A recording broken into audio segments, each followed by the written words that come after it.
party of ideas. And anytime we are engaging the Ghanaian people, it is about our manifesto. We do not go into hallucinations about who is killing what pastor, who is demolishing mosques, and all of that. We don't engage in those hallucinations. We speak to ideas, we speak to our manifesto, and we speak to the forward march of our country. As has been indicated, we are very deliberate in our manifesto about promoting good governance and combating corruption. All of what has been discussed, if we do not have a leader who will anchor every other sector, every other policy proposition on good governance, we cannot achieve our objectives. Without good governance, corruption will reign supreme, nepotism will be the order of the day, cronyism will run amok, and opportunities that must come to all Ghanaians will be denied the people of this country. Only a few will benefit. And that is why we in the NDC are talking about resetting Ghana. Our manifesto is anchored on resetting Ghana. Those who are talking about an upgrade, what upgrade simply means is that we want to come and worsen the current debilitating conditions. We want to come and worsen your plight. How can you upgrade corruption? How can you upgrade state capture? How can you upgrade cronyism? How can you upgrade nepotism? How can you upgrade hardships? How can you upgrade economic crisis? What this country needs is a total U-turn, a total overhaul, a total reset.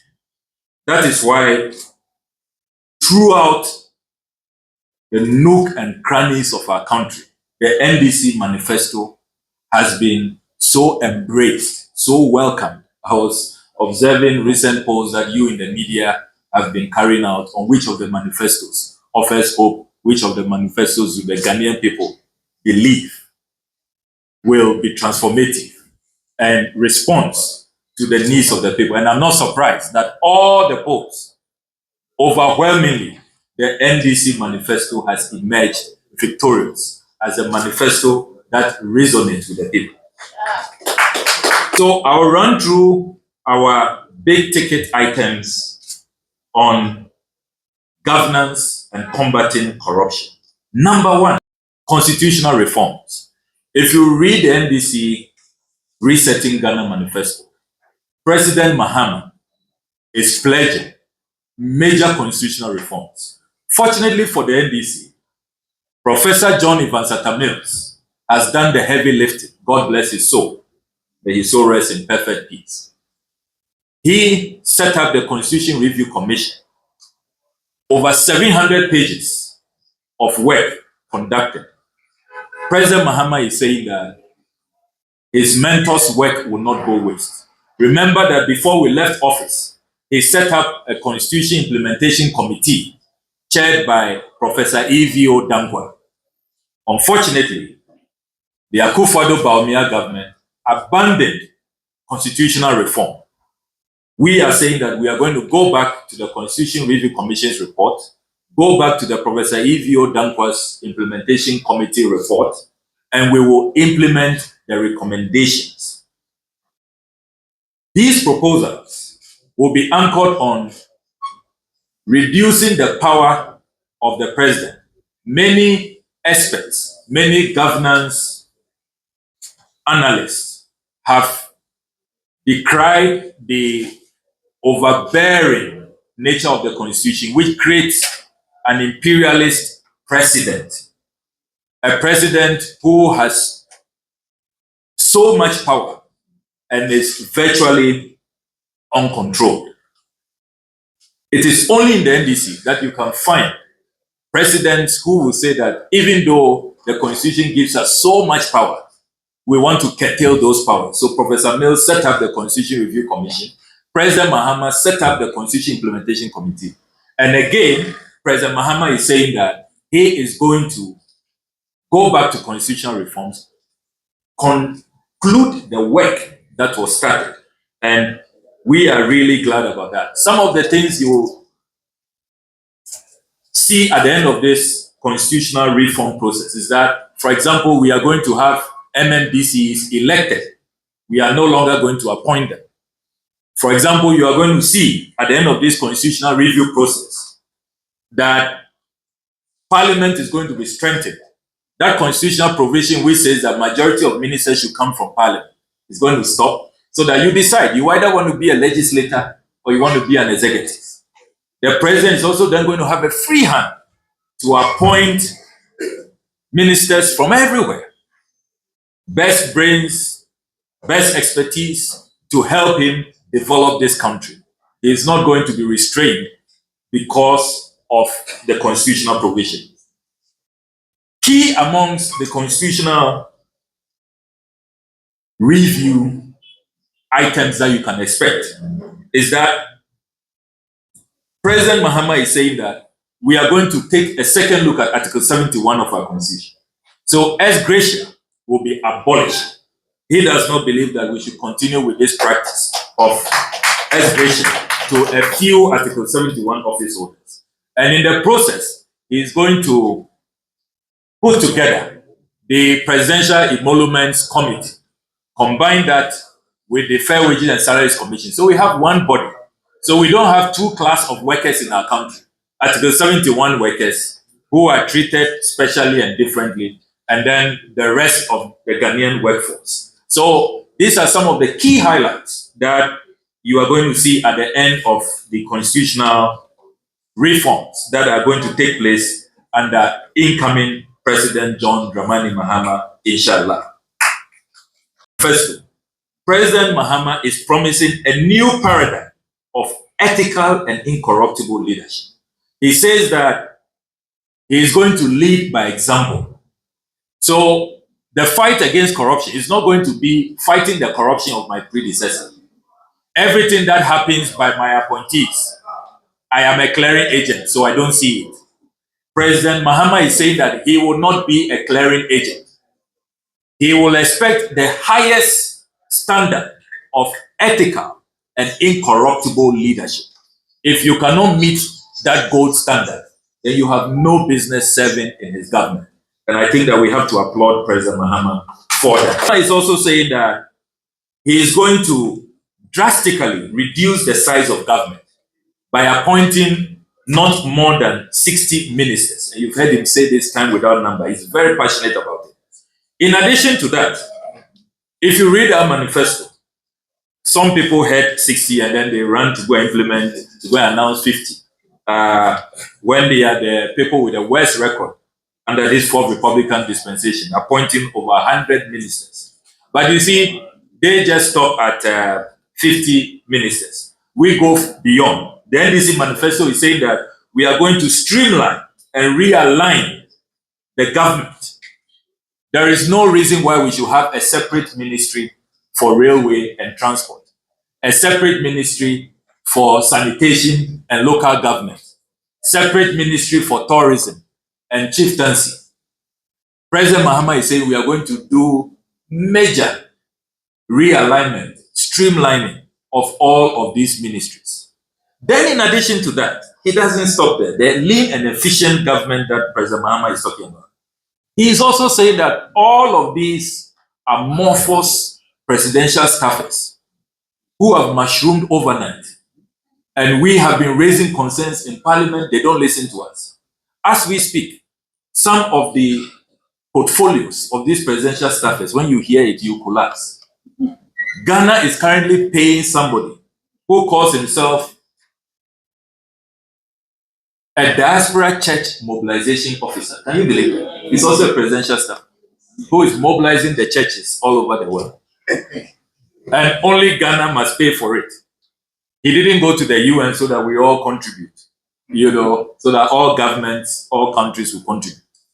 Only Ghana is paying for a diaspora church mobilization officer. Ghana is paying somebody at the presidency called an ambassador for diaspora youth affairs. Can you believe it? When we have a foreign minister, 2 deputies, we have 63 diplomatic missions across the globe. Yet we have to pay somebody at the presidency to mobilize the youth in the diaspora. President Mahama is saying that he's going to cut out all of this waste, all of these amorphous and nebulous and totally useless positions are going to be removed. And he's going to run the most efficient and lean government in the history of our country. The other thing that has excited a lot of Ghanaians under the governance thematic area of the manifesto is ORA, Operation Recover or Loot. President Mahama is saying that the next NDC government is going to ruthlessly and uncompromisingly pursue accountability by launching inquiries and forensic audits with the view of recovering all the loot. So we are serving a clear notice to all those looters who think that they are going to keep the loot.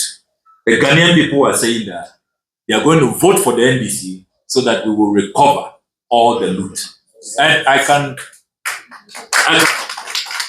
can quickly run through a few of the obvious targets. Those who are keeping our $2 million under the guise of coming to deliver a sky train, you heard the chief whip talk about it, and failed to deliver, they should very quickly, as soon as the election results are announced, if they don't want oral officials, Operation Recover All Loot officials, and I'm lobbying hard to be part of that team.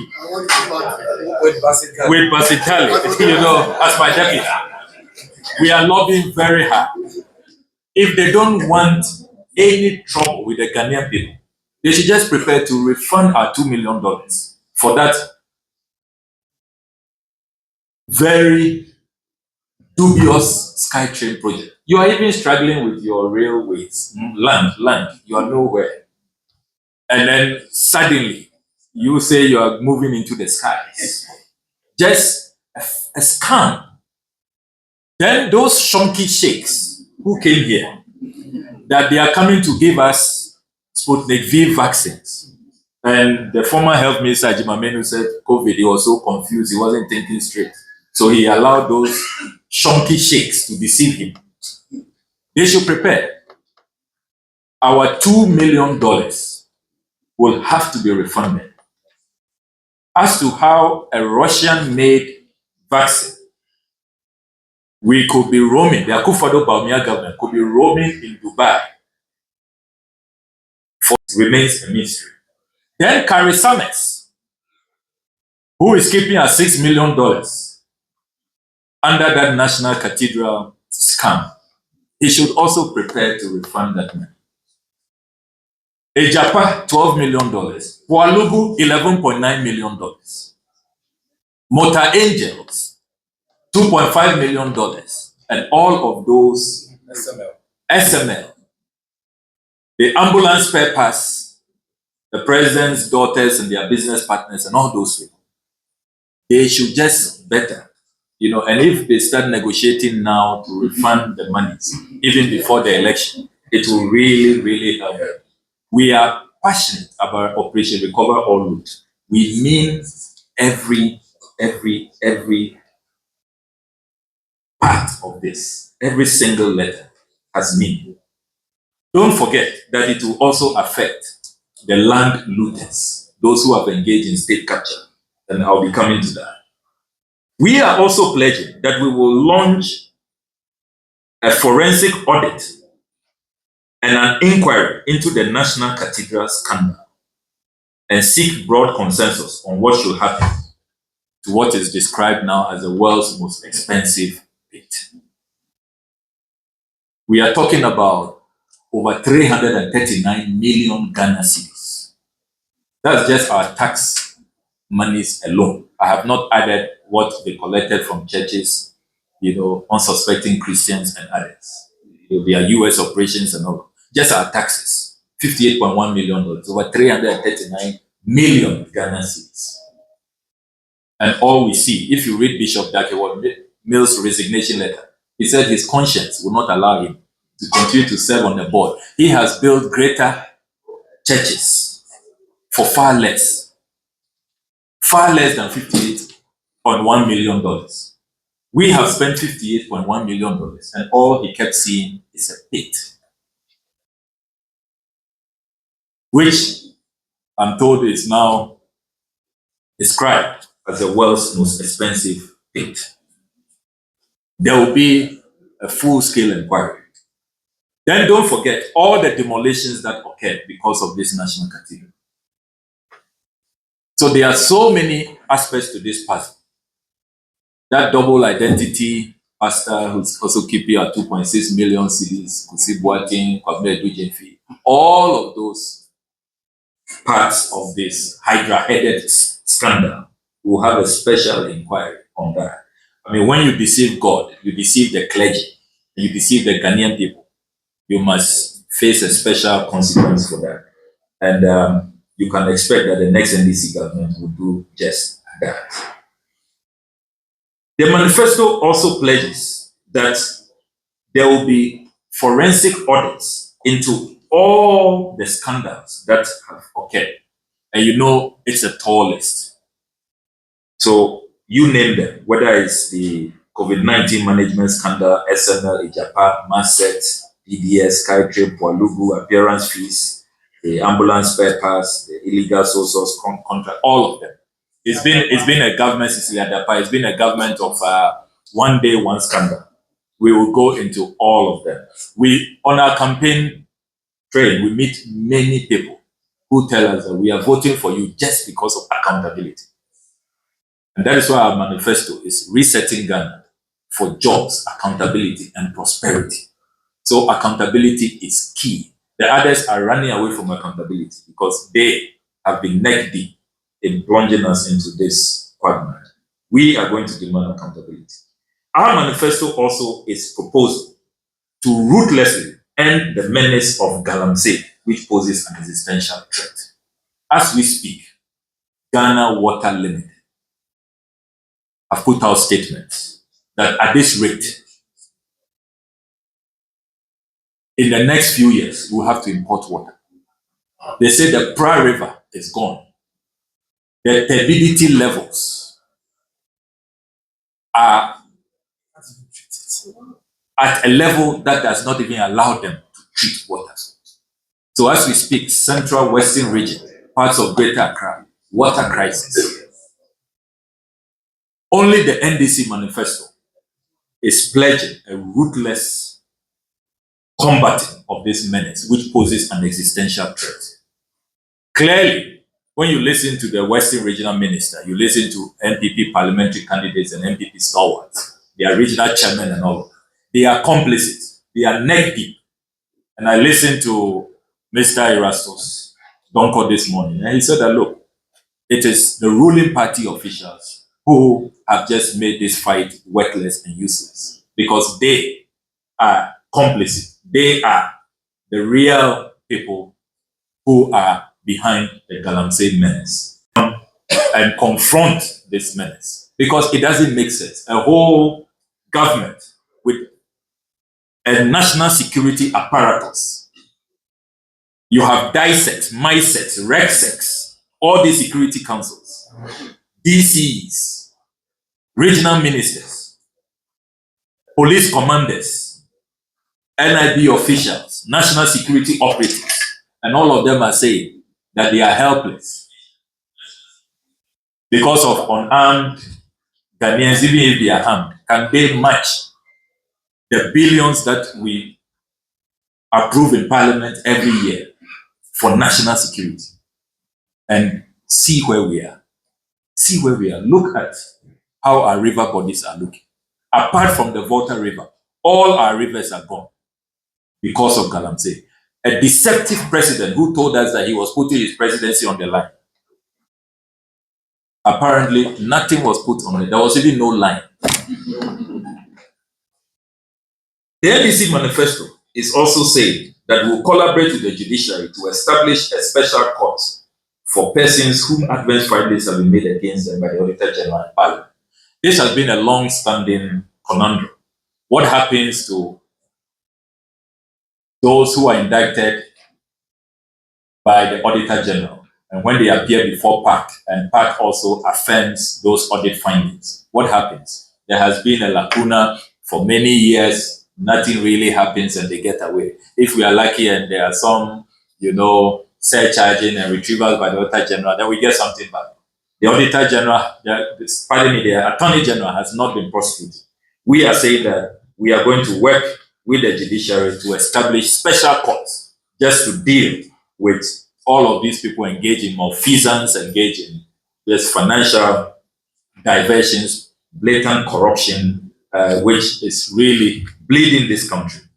The next NDC government is also saying that we'll introduce legislation to usher in a new era of government scholarships.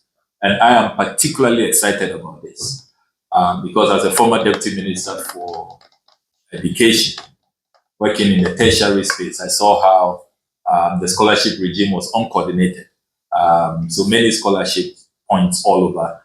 The presidency has one, and the scholarship secretariat, you have the GNDC, you have Cocoa Board, you have Get Fund, and scattered all over the place. We are saying that for the first time in this country's history, we are going to have one legislation to coordinate scholarship, bring all of them in one pool, and align them to national development.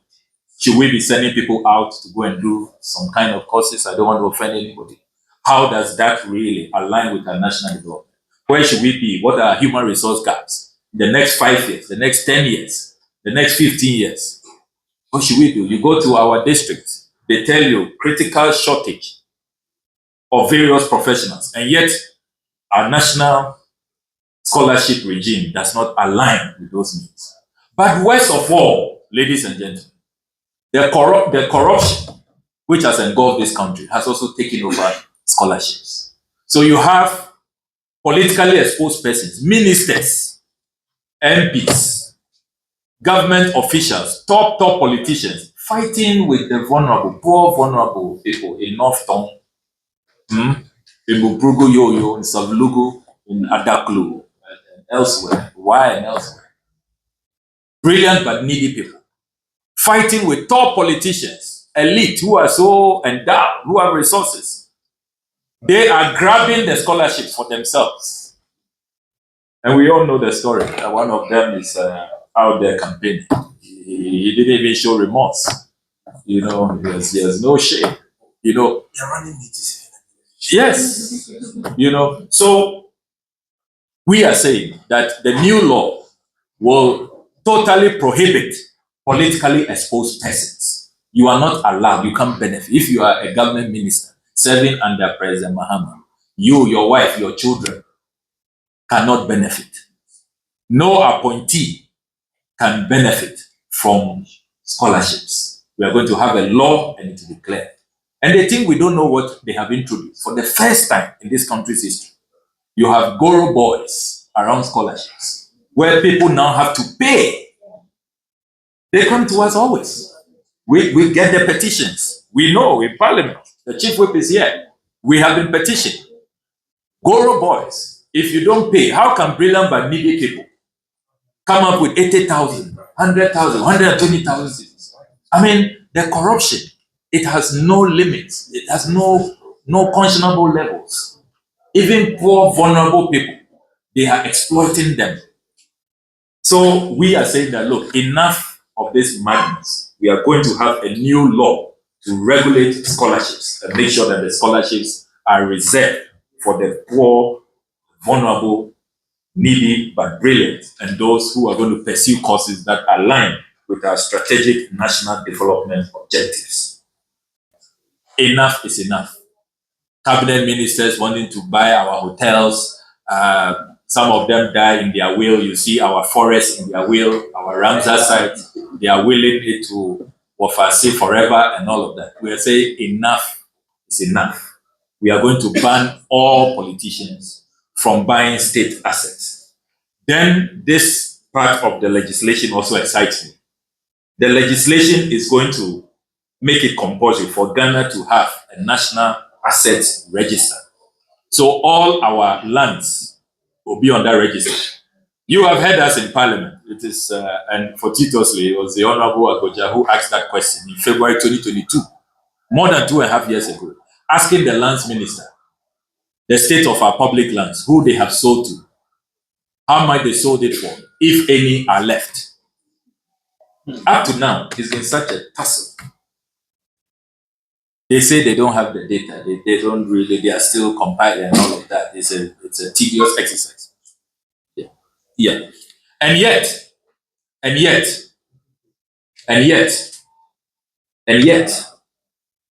anytime they want to sell, they know where the lands are located to sell. They know where the bungalows are to demolish them and sell the land. We have been asking Works and Housing Minister, how many bungalows do we have in Ghana? They can't tell us. Those of you who follow the proceedings of the Assurances Committee. So we are saying that enough of that. We are going to have a national asset register. Everything that belongs to Ghana belongs to the Ghanaian people, you and I. Whether hotels, forests, Ramsar sites, lands, cars, everything. It will be on that register. And then all of us can protect it. The reason why some of these politicians don't want to have this register, don't want to publish the list, is because they don't know, they don't want you to know what is a state asset, so that when they are selling them off cheaply, you will not be able to know. And for those of you who have followed our latest exposés, if you think that these policies are not important, just follow our latest exposés and see what we are losing. Did you follow the latest exposé on the cantonment's lands? The lands at Lawales, AU village. You saw how cheaply they sold them. Can you believe cantonment's land? They were selling a plot for just 183,000 Ghana cedis. Can you believe that? And if you see the top officials, I've published the list. Nobody can challenge that list. Katie Jemfua, she bought hers 31st August 2022. The NPP Women's Organizer. Ibrahim Mohammed Awad, then Minister of Tourism, 30th November 2020. Governor of the Bank of Ghana, Dr. Ernest Yedu Addison, 31st August 2022. LC Awaji, Deputy Governor, 27th August 2020.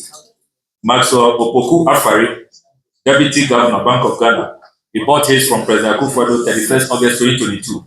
Joseph Boini Edu, the CEO of Cocobol, bought his from the President, 30th October 2020. Dr. Janet Ampedu-Fofie, Chairperson, Presidential Emoluments Committee, also bought hers from President Akufo-Addo on 29 June 2022. Kwabena Mante Jektenyako, Board Member, Ghana Airport Company, President Akufo-Addo's appointee, bought his from President Akufo-Addo on 22nd October 2022. His Excellency Anselm Ransford Ajete Sowa, Ghana's High Commissioner to Canada, also bought his from President Akufo-Addo on 14 October 2020. Anna Asari Odro, former NDP Women's Organizer, Holland Chapter, bought hers from President Akufo-Addo on 25th February 2021. Ken Oforiate's Enterprise Assurance. You know Ken Oforiate doesn't miss out. Enterprise Assurance. Insurance? Enterprise Life Assurance. Ken Oforiate's Enterprise Life Assurance. 15 December 2023 is when he grabbed his from his cousin. This was a family affair.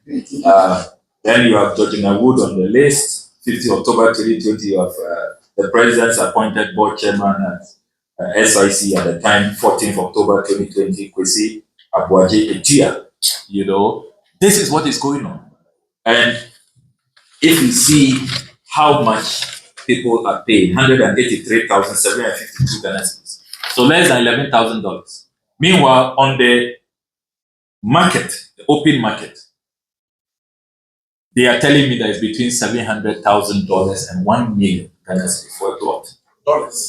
Dollars. Pardon. 700,000 to $1 million. So if you look at the exchange rate, they are grabbing this for less than $11,000. This is pure donkomi, what they call donkomi. It's just a giveaway. And what makes matters worse, they don't advertise. Nobody hears about it.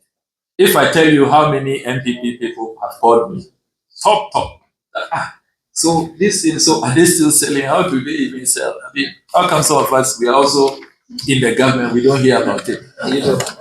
It's part of your. You know, even some of their own members. So this is tight, need. This is insider is real cocoa food. They won't pass you. You won't hear about it. We are saying that enough is enough. We are going to prohibit and abolish all of these things. I'm going to run through quick. We can take your questions.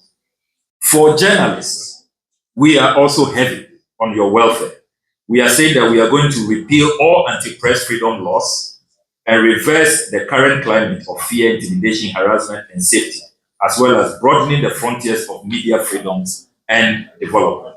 So all of those anti-press freedom, that press freedom legislation they've been using in the name of you have caused fear and panic and others, and then you are picked up by national security. Remember what your colleagues Caleb Kuda and others went through. Manasseh Azuri had to flee this country on 2 occasions to South Africa and to Germany. We are saying that we are going to stop that. We'll revisit the Media Development Fund so that working with GJ, the NMC, you can get financial support to enhance your career. So we are not going to be bribing journalists so that they can't carry out their work fearlessly and advance the cause of democracy as operators in the fourth estate of the realm. We will transparently have a media development fund which will seek your welfare. And we've done it before in our last government. We're going to do that again, working with your leaders, your fraternity. Will have a very transparent mechanism of assessing the fund. Then we also say we are going to reopen investigations into the major unresolved cases, including the Ayawaso West Wogon election violence, the 2020 election killings. And you've noticed that it's one of the very solid grounds that our national chairman and national executives have provided the Peace Council. 6 grounds, and top amongst them, the 2020 election killings. There ought to be justice. And we are saying that we will not forget about the families, the relatives of those 8 people who were killed. We will reopen investigations, and those who did that must face the full rigors of the law, including other unresolved murders. Your colleague Ahmed Hussein Swale, it's become a cold case. The government doesn't appear interested. We are going to reopen that. Others like Silas Wolochame, who was killed under very gory circumstances. We're going to reopen all of those killings. The next item, as I prepare to run, we are also saying that we are going to amend the Public Procurement Act to stop the abuse of single source. And we mean this. Those of you who have read the 2023 Auditor General's report on cocoa roads, you will be most scandalized. The Auditor General discovered that the Akufo-Addo government, who in opposition, promised, and they put out statements, tweets, Facebook posts, that the era of single sourcing, sole sourcing is coming to an end. Will you believe that it is now rather the dominant procurement method? The Auditor General discovered that 87% of cocoa road contracts were single source. Can you believe that? 87%. Only 13% were competitive. Single source, which should rather be the exception. Under this government, it is the norm. Can you believe that? And the Auditor General didn't stop there. He decided to compare values. And what he found out, he was so shocked. The Auditor General discovered that when you compare the 13% awarded competitive with the 87%, the 87% contracts were 3 times bloated, inflated, 3 times, 300%. So if we pay for 10 kilometers of road, we could actually have gotten 30 kilometers. Now, you know what makes this even worse? Dr. Mahmoud Bawumia's brother, Abraham Bawumia, was at the center of this country. His company, Resource Access Limited, the same day they gave him 2 major single source contracts. Same day. In the morning, then they call, no, it's not enough. The family needs more. Come for another one. Can you believe that? The people who said, and at the time, President Mohammed's record was just around 20% to 25% single source. Now, Auditor General, not me say or not Sami Jefi, it's not the NDC Communication Director. Read the 2023 Auditor General's report. 87%. So these days, you don't hear Baumia any longer talk about dealing with the abuse of single sources, because the family is at the center, he and his brothers, with royalties paid to Kennedy Ejefon. They are looting like there's no tomorrow. The NDC manifesto also pledges to usher in a new dawn of foreign relations to enhance the image of Ghana and protect diplomatic enclaves as required under international law. We are saying that we will sanction perpetrators who demolish diplomatic properties belonging to the Nigerian High Commission and the Bulgarian Embassy. We make a renewed pledge to all diplomats in Ghana that under international law, under the Vienna Convention on Diplomatic Relations, we shall protect their enclaves, and we shall make sure that we pursue a foreign policy that positions Ghana in the Committee of Nations as a friendly nation. We will not be, President Mahama will not be caught snitching on neighboring countries and virtually taking sides and engaging in diplomatic engagement and forepower, which will undermine the stability, the security of our country. President Mahama would not engage in those diplomatic forepowers we have seen under President Akufo. And finally, and this is quite a personal one, I'm so excited about this one. President Mahama said, you heard him, when he outlined his 120-day, and it's the only manifesto so far, with what I'll do in 120 days. So you can hold me. I'm not going to come and then forget about, right from day one, I'm going to get to work. And within 120 days, you should know which aspects of this manifesto, as President Mahama is going to focus attention on. And President Mahama says, as part of his 120-day social pledge with the Ghanaian people, the social contract with the Ghanaian people, he is going to demonstrate empathetic and responsible leadership by taking steps to probe the VRA spillage from the Kosovo burn dams. As we speak, it's been a year. People are still living in tents. 1,360 fellow compatriots, can you believe that? Fellow Ghanaians are living in tents. And they don't want to be accountable. They don't want to even be responsible. President Mahama is saying that within the first 120 days, that will be his priority, to move the people out of the tents, to house them, and to compensate the victims of the VRA spillage. So this is the new governance paradigm that President Mahama is pledging. And you can trust him that under President Mahama, we will have ethical, we will have incorruptible, we will have empathetic, very, very considerate leadership that will reset Ghana and transform our nation and unleash the full potential of the Ghanaian people. Thank you very, very much.